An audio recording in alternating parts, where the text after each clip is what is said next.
Não são poucos os torcedores que até hoje não conseguem entender como a Fiorentina liberou por empréstimo Pedro ao Flamengo. E liberou com o valor fixado da multa rescisória. O clube carioca pagou 2 milhões de euros e, pagando mais 10 milhões, no total de 12 milhões de euros, terá em definitivo o centroavante ex-fluminense. Eu detalho essa história no meu blog do UOL Sport, o link está aqui embaixo na descrição do vídeo. E você vai verificar aqui ao meu lado algumas estatísticas de Pedro nessa temporada do SofaScore, o aplicativo que você pode baixar acessando o link que está também aqui embaixo na descrição desse vídeo. Você vai verificar aqui um pouco do desempenho de Pedro no Campeonato Brasileiro. Ele que tem uma média de praticamente um gol por jogo. No geral, no Flamengo, você pegando os minutos, né? Ele faz um gol a cada 97 minutos. Então, praticamente a cada um jogo inteiro, um pouquinho mais do que isso. Bota aí um jogo mais os acréscimos. 3 minutos no primeiro tempo, 4 no segundo, é mais ou menos isso. É uma bola do barbante. Média altíssima de um jogador que vem realmente jogando muito bem. Não só pelos gols que marca, mas pela sua facilidade, pela sua desenvoltura dentro de campo. Mas é interessante observar que na temporada passada, Pedro foi contratado ao Fluminense. Ele voltava de uma grave lesão, não tinha ainda adquirido sua melhor forma na equipe tricolor. E a Fiorentina o contratou por cerca de 11, 12 milhões de euros. Vlahovic, um atacante sérvio de 20 anos, era o concorrente de Pedro por uma vaga no elenco da equipe viola.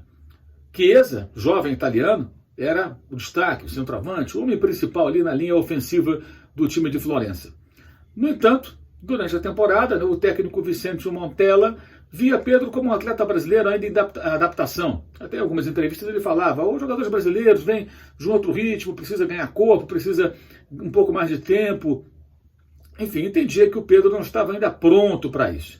Ele jogou exatos 59 minutos com a camisa da Fiorentina e não fez nenhum gol. Ele entrou em campo durante partidas já em andamento, 3 delas derrotas e um empate. Ou seja, entrou só na roubada, né? Então não foi um momento nada bom para o Pedro na Fiorentina. Ele teve essa dificuldade, acabou não se firmando. E entre ele e o sérvio, bem, a equipe de Florença, para sorte do Flamengo, né, preferiu o Vlahovic. Ficou com esse jogador que tem jogado algumas partidas, joga ele, joga Callejon, junto com o Ribéry, e fez um gol só nessa temporada. Ele tem apenas 10 gols pela Fiorentina, leva mais de 2 jogos e meio em média para fazer um tento com a camisa do time italiano, ou seja, é um jogador que não tem tido grande desempenho, mas é muito novo, tem 1,90 m, jogador de 20 anos, 3 anos praticamente mais novo que o Pedro, cerca de 2 anos e meio, né? Ele faz 21 em janeiro, ou seja, é um jogador ainda em formação e a equipe italiana resolveu apostar no sérvio, por isso emprestou, fixando o valor da multa rescisória, o Pedro ao Flamengo. Tivesse acreditado mais no Pedro, não o teria emprestado, por isso que eu digo que o Flamengo deu muita sorte. A questão agora é arrumar o dinheiro no meio de pandemia, receitas que caíram, tudo mais, como no mundo inteiro com todos os clubes de futebol por perda de bilheteria, sócio-torcedor e outras fontes de renda,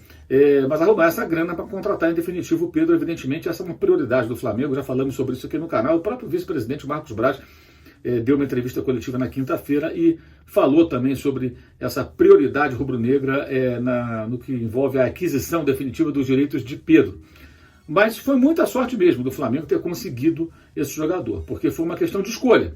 Eles ainda tinham o Chiesa, né? Agora contrataram o Callejon, porque o Chiesa foi para Juventus, emprestado, com uma multa rescisória fixada em 50 milhões de euros, né? Mas na época ainda havia esse jovem italiano, que era o principal atacante, né? E 2 jovens, um brasileiro e um sérvio. E aí os italianos, o pessoal da Fiorentina, achou melhor liberar o Pedro e acreditar mais no Vlahovic. Acabou que de lá para cá o sérvio não conseguiu decolar ainda, né? Só tem, repito, um gol nessa temporada contra a Sampdoria, tem 10 gols ao todo, 9 em jogos de campeonato italiano, jogos oficiais. Teve um gol que foi contra o Benfica, num desses torneios aí que os times disputam em pré-temporada e tal, mas são 10 gols em jogos oficiais ao todo. Então é um jogador que não decolou, pode até vir a decolar, e o Pedro deu um retorno imediato no Flamengo. Será que o Pedro teria se adaptado bem na Fiorentina caso continuasse por lá? Ele tem um outro aspecto, né? Você pode até usar como referência outro jogador que veio da Fiorentina, o Gerson, que era da Roma, estava emprestado ao time de Firenze e não rendia tanto como rende no Flamengo. Por uma razão muito simples. Naquela temporada a Fiorentina chegou agora, recentemente, há 2 temporadas, brigou até contra rebaixamento. Então, o time da Fiorentina, embora um time italiano, na Europa, com o Euro, essa coisa toda, era um time mais fraco do que o time do Flamengo do ano passado para esse ano, especialmente dentro daquela realidade, né, da primeira divisão da Itália. Isso evidentemente também pesou. O Gerson não rendia tanto como rende aqui, o Pedro também não. É um detalhe bem interessante para ser observado. Jogadores que eventualmente não conseguem se adaptar ou não conseguem se desenvolver porque estão muitas vezes em times que não fluem em seu futebol totalmente e acabam sendo opções interessantes. A questão é que tem que ter grana para comprar porque é caro. O Gerson custou mais de 11 milhões de euros e o Pedro, caso o Flamengo queira tê-lo em definitivo, custará cerca de 12 milhões de euros. Mas o clube tendo dinheiro, evidentemente, é um investimento, será um investimento, caso seja feito, muito interessante, um investimento que vale a pena. Agora mesmo no jogo contra a equipe do Atlético Paranaense, Pedro de novo foi muito bem, fez 2 gols, ajudou o Flamengo a se classificar, tem jogado regularmente, foi um dos raros jogadores que não foi afastado do elenco em nenhum momento por conta da Covid. Em suma, é um atleta que tem conseguido realmente dar um retorno técnico excelente, conseguido jogar muito bem e tem demonstrado cada vez mais recursos para não só finalizar, como também trabalhar ali na linha ofensiva, criando situações, oferecendo jogadas e opções aos companheiros. Em suma, um jogador com muitos recursos, o que faz dele realmente uma arma muito importante para esse Flamengo do Domênico Torrente. E, paralelamente, a possibilidade da volta do Gabigol, quem sabe domingo, contra o Atlético Mineiro, em Belo Horizonte. Jogo às 6h15 da tarde no Mineirão. O Gabigol já deu sinais aí na rede social de que prepare as plaquinhas e tal, aquela brincadeira, o torcedor levanta a placa, hoje tem gol do Gabigol quando ele balança as redes adversárias, e vejamos como vai ser, se de fato vai estar em condições, quanto tempo pode jogar e como o Domi vai lidar com isso, né? Um jogo importante no domingo, com o Atlético muito pressionado, depois de sofrer uma derrota por 3-0 em São Paulo para o Palmeiras, e precisando vencer, é um jogo para o Atlético vencer. Como será que o Galo vai jogar contra o Flamengo no domingo? Vai se lançar ao ataque? É o mais provável, a não ser que o São Paulo prepare alguma surpresa e monte um time mais cauteloso.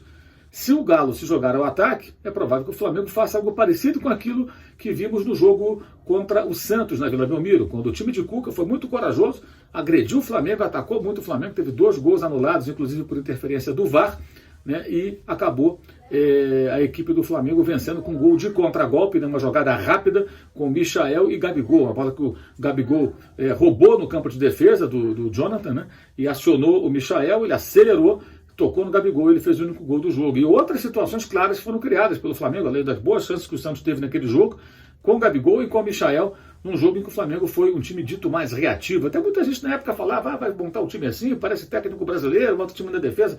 Nada disso, foi uma circunstância de jogo, como também assim se comportou o Flamengo do Domi no jogo de volta, digamos assim, né, do retorno da fase de grupos da Libertadores, quando o Independente Del Valle no Maracanã. O Del Valle ataca, gosta de ter a bola, o Flamengo muito desfalcado, muitos garotos, fez o quê? Jogou esperando sair de velocidade, venceu aquela partida por 4-0. Imagino que no domingo, se o Atlético for um time ofensivo, agredindo o Flamengo, ocupando o campo de ataque, o Flamengo talvez jogue com uma estratégia mais ou menos parecida, mas o São Paulo também pode pensar em alguma artimanha para tentar surpreender o Flamengo e seu técnico catalão. É isso aí. Valeu e saudações.